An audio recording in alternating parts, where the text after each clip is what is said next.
normalement dans le monde de Maramouazambé, papa Moli mon nom azala. Pas de père. Il n'y a pas de père. Oh maman. Si nous devons reconnaître papa té. Mais yo tu wapi. Mais comment nous devons koloba que non il n'y a pas un père spirituel? Le père spirituel c'est Dieu lui-même. Père spirituel azala kate. Sobi wana zaba to bazaba ebi lo banazambe. Oh papa nanga Moli, mon papa Moli mo azala kate. Les seuls pères spirituels c'est Dieu. Les mentors ce sont des gens qui nous ont précédés dans Katia Moussala ou Bazali. Donc ça en passe.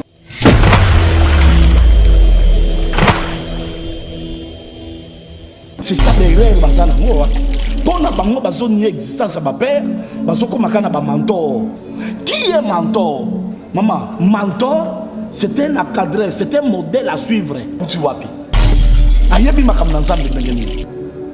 Père c'est celui qui t'a engendré. Peut-être à la connaissance ou non. Moi j'ai un père qui est l'évêque Pascal Moukouna. Au Moni, dans ma prophète. Oui. Bon, il y a eu beaucoup de Kinshasa prophète Azat. Il y a que les aventuriers de moins sérieux à Kinshasa. Est-ce que Nzamba yebisi qu'il n'y a pas de vrai pasteur, il n'y a pas de prophète, c'est lui le vrai? Il n'y a pas de prophète à Kinshasa, je le répète.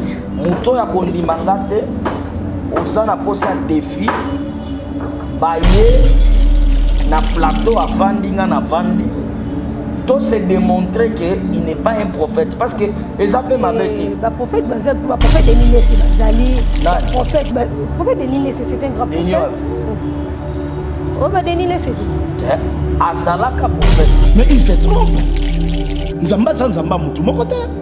Nzamba ça va te belé maman. Et ça n'a pas héros dans l'ombre. Ou bah so tambola na bon Nzamba. Ce qui au moni moutou andima kabatouté, c'était un ingrat. Et puis c'était un orgueilleux. Azolinga baye baye. Ce qui pensa makambo fanda ka correctement na mboko. Et bungi l'état là nela à cause de ma proposition là.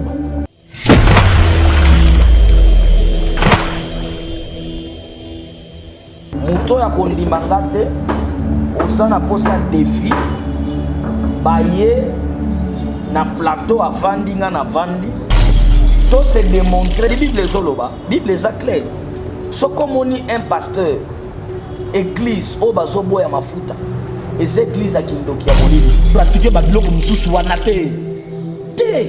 Na quoi pratiquer lango te? Mutoko sayote mama. Lobiko ezana mafuta te. Lobiko ezana mungwa te. Lobiko ezana mai te. Ngana kokozwa mungwa na sambeli pona ngona chelo na mai osukoli bututu elungo na zoto. Église bazo sukola mwasi. Église bazo tongola mutu. Église bazo pesa mai. Alors où est la place de Jésus? Parce que ça m'a renvoyé la Bible. Ma foute est pexamité.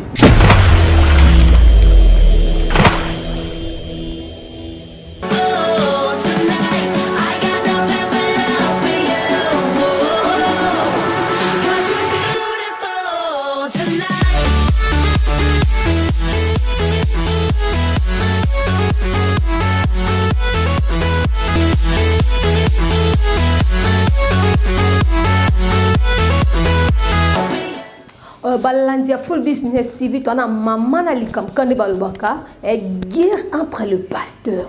Non na yo kongo te mais le pena na monyango na yo kakame na monyango pena na misu na yo kango. Ba bien na prophète moko prophète Moïse otaki na Lubumbashi. Abike il y a pas le père spirituel. Il n'y a pas de père spirituel, mais ça pour pasteur il y a ACK qui tambo boma, abike il y a des pères spirituels. Mais est-ce qu'on doit battre des bornes à tout qui a raison, qui a tort? Mais pasteur et Aseka Kitambo, à Bininike, il y a des pères spirituels, il y a aussi le mentor. Mais pasteur Moïse Moudis à Senini, à Boyango. En tout cas, Balandia Full Business TV, qui a raison, qui a tort. Babé, vous avez sous-bonté, pasteur Moudis à Abi, il y a pas, hein?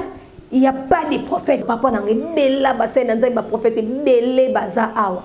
Mais il y a pas de prophètes. Parce qu'on aurait dit que des aventuriers et des escrocs. Hein? Parce que le prophète escroc on est nani. Parce que jusqu'à présent on a pu sur embarras des choses, on a confus, non il battait la Full Business TV n'a craqué, non il battait faux prophète en osant nani. Habita que des aventuriers. Donc listing on les amoulaï, donc listing sont comme déjà bazar que c'est ça déjà en général, c'est que listing les amoulaï. Donc découvrir bango ba faux prophète en osant banani.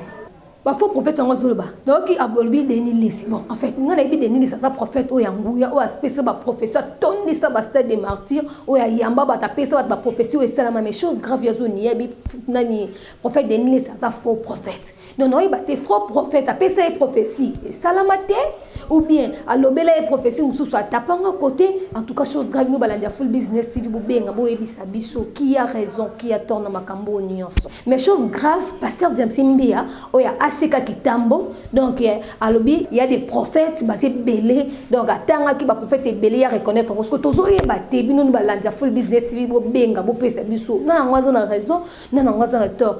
Chose grave, biso, pasteur Moïse nous dit que il y a pas un miracle existe, n'a pas mungwa, n'a pas will, nous soit les salamaka. Parce que prophète, pasteur James Mbia full onction, ouais, Kitambo, bon, Aseka, habité. Miracle ça on a combat Zambé. Donc avec Dieu nous c'est ça possible. Donc à Robin nous m'a bien combat Yesu. Robik ça bat na combat Yesu. Mais pasteur Moïse nous dit le prophète a dit que existe à Kaipa na tout est possible. Donc toi yebate qui a raison qui a tort na makambo nous sur la full business TV pour mettre un peu comme ça.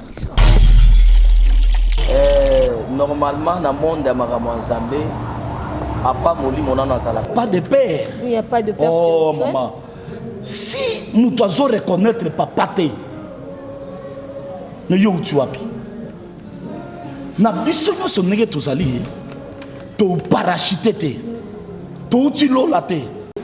Mais comment nous devons koloba que non il y a pas un père spirituel? Le père spirituel c'est Dieu lui-même. Comprendez? Ce qui a son existence à ma père. Père spirituel azalakate. Sobi wana eza bato bazaba ebi loba na Nzambe te. O papa nanga molimo, papa molimo azalakate. Les seuls pères spirituels c'est Dieu. Les mentors ce sont des gens qui nous ont précédés na kati ya musala oyo bazali. Donc ça passe. C'est ça derrière bazana ngo wa. Pona bango bazoni existence à ma père, bazoko makana ba mentor. Qui est mentor? Maman, mentor c'est un encadré, c'est un modèle à suivre. C'est lui le mentor. Quelqu'un peut avoir 10 000 mentors. Ce n'est pas un péché. Le mentor est différent d'un père. Même si vous avez 10 000 maîtres, vous avez papa moko. Ozolanda, vous avez papa moko. Moutako kolobate, qui n'a papa te, n'a pas mentor. Mentor a koko boya yo. Mentor a koko bengana yo. Tu wapi? Père, c'est celui qui t'a engendré. Peut-être que tu as la connaissance. Mais mentor, mentor, c'est un modèle. Pour qu'on soit mentor, il y a des critères. Un mentor, il faut qu'il y ait quelqu'un dans le ministère qui n'a jamais échoué. Il faut quelqu'un dans le ministère d'abord, il est béni. Dans le ministère, il peut apporter quelque chose. Il n'est pas d'ailleurs. Mais père, c'est celui qui t'a engendré, la question est là, après sur connaissance. Mais ceux qui ont lobby dans la Boussé dans Zambie, n'habitez ceux qui ont un lobby qui n'ont pas à la caté. Là, il se trompe. Moi, j'ai un père qui est l'évêque Pascal Mouna. Bon, au Moni, il y a un prophète. Oui. Bon, il y a des bossons dans la Kinshasa, prophète Azat. Il y a que des aventuriers de moins sérieux à Kinshasa. Est-ce que Nzamba yebisi qu'il n'y a pas de vrai pasteur? Il n'y a pas de prophète, c'est lui le vrai. Il n'y a pas de prophète à Kinshasa, je le répète. Mouton ya kondi mangate, osana posa défi, baye na plateau à Vandinga na Vandi, tout se démontrer qu'il n'est pas un prophète. Parce que les appels m'avaient dit. Le prophète Denis Lessi, Bazali. Le prophète Denis Lessi, c'est un grand prophète. Oh, Denis Lessi. Azalaka prophète. Oh, le prophète Denis Lessi, Azalaka la minute aux Zatier. Non, non, au moins, le problème est ça, il ne va pas comprendre. Vous comprenez? Denis Lessi, c'est un prophète. Otoye Baraki est prophète Mounen Yambo. Problème est la minute Zali. Ce qui, papa, la Bible dit Nzamba resistaka mingi na bato yo ba désobéir kai. Et ce que Nzamba rejeta Saoul pour nani? À cause de désobéissance. Et ça na biloko mususu, Dieu peut te faire grâce. Mais le fait qu'on peut Nzambe au désobéir au bimi na lignée en Nzambe, Nzamba tiki. Dans le temps, Mais pour le moment, la réalité, ça décourage. Ça montre que vraiment, et comme il dit, de mon côté. Mais pour Nanga, Asamuto Nandimakaye, c'est un grand prophète, Toyoka Basangonaye, et je suis parmi des gens qui participent à l'action de Minene, et je suis parmi des gens qui ont prophétisé dans les temps. Mais pour l'instant, vraiment, mon prophète Sokozo Landanga, il faut que nous kanzambe. Il faut que nous kanzambe, tout zonge la vraiment zambé. Moutunyo soit zonge la kanzambe, zambe pas zonge la kaï. Et puis, dans la démission, qui est assez répandue, qui dit bonsoir, là vraiment, dans ce pays-là, qui est non, le prophète a zonge Nzambe, et ça lui bien. Mais il se trompe. Nzamba sa Nzamba moutou mon côté. Nzamba sa batu ebele maman. Et ça n'a pas héros dans l'ombre. Ou va so tambola na bon Zambé. Mais le vêtement qu'on est là, c'est mon père. Il est là. Pasteur, voici l'homme est là. Amos Mbayo. Je l'apprécie, ngana landakaye. Baso tambola na Zambé. Ce qui ont moni moutoandi makabatouté, c'était un ingrat. Et puis c'était un orgueilleux. Azolinda, baye baye. Ce qui pensa makambo fandaka correctement na mboko. Et bongi l'état landelaye. En cause de ma proposition là-bas. Sa directive, moi quoi moutoa solanda biso peut-être à partir à poto. Ba pesa une directive. Tout ça live live moko direct. Mouto ya kondimangate osana posa défi baye na plateau à vandinga na vandi to se démontrer ça live live moko direct. Batala si réellement il a une église na Lubumbashi Vanda ya monene. Ati kuna pourquoi? Rapidement comprendre le problème il y a mafuta. Non, non, mafuta est biblique. Le problème est que bazo comprendre de Jacques chapitre 5 verset 13, j'ai lu au nom de Jésus. Bible le Bible.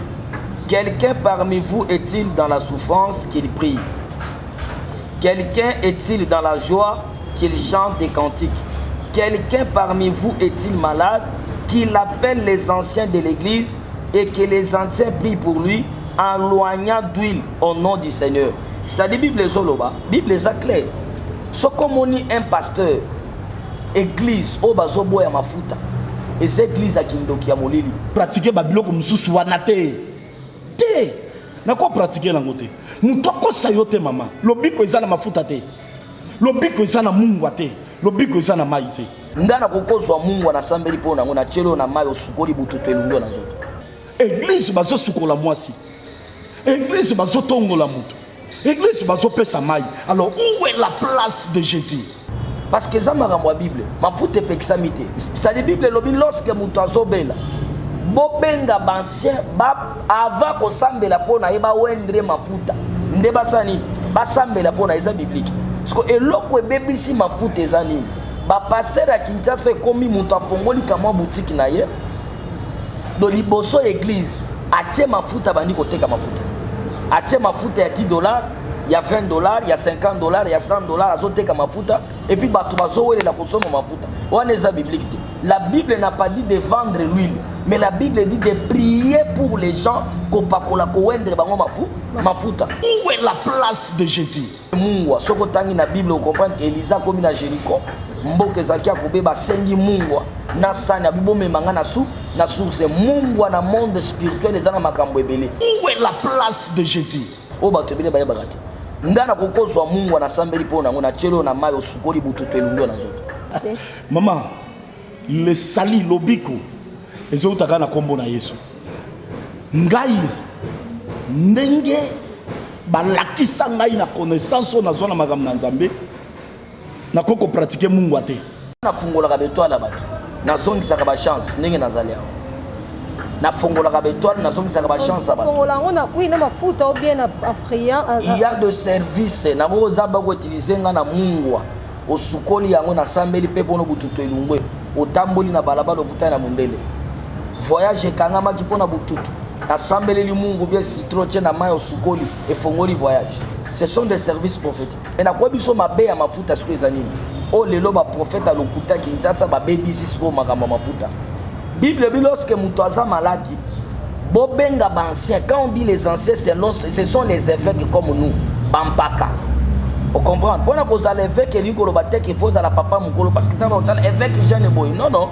Évêque, c'est une responsabilité. Moi, j'ai au moins plus, si on a compté nombre de pasteurs dans Zanamang, j'ai au moins 47 pasteurs. On a dirigé dans des paroisses différentes. Les gens dans Kinshasa, on a formé des paroisses. J'ai deux pasteurs ici. Au Calamité, on a consacré Bamsous. Je compte plus à 47 pasteurs. Je suis un responsable. Ce qui m'a dit ici, à quoi vous semblez la zame? À quoi vous tanga combat Jésus? Vaut mieux tout tika combat Jésus, tout le monde applique maï. Il y a biso le bic ezana mafuta te, ezana maïté, le bic qu'on a biso ezaka na combo na Jésus Christ. Azolo ba invoque moi. Ba le bic que notre salle la maï. Muto ko bic kaka na combo Jésus Christ. Si un homme de Dieu azo salle la ba pratique balande la bien. Ou soit c'était commerçant, ayena makam na nzambe ko luka mongo. Ou soit ayebi loko azo sala. Pour muto bic il faut mafuta il faut maï.